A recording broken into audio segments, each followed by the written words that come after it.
Hello everyone, welcome to another new video. In this video I will show you how to fix camera crashing on Infinix GT30.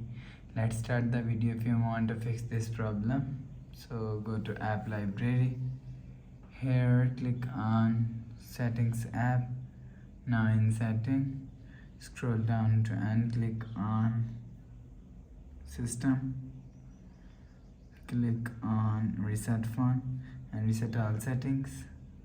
Click on reset, enter phone pin, click on this icon.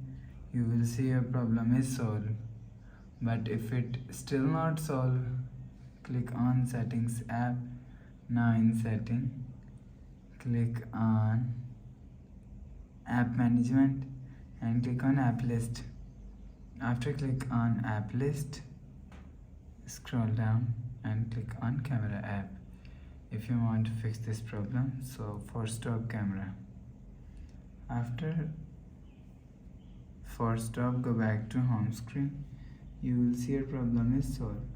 But if it doesn't fix this problem, again click on this settings app, scroll down and click on app management and click on app list. Click on camera and click on storage and cache and clear cache camera app. Go back to home screen. You will see your problem is solved. So please subscribe for more new latest videos. Thanks for watching.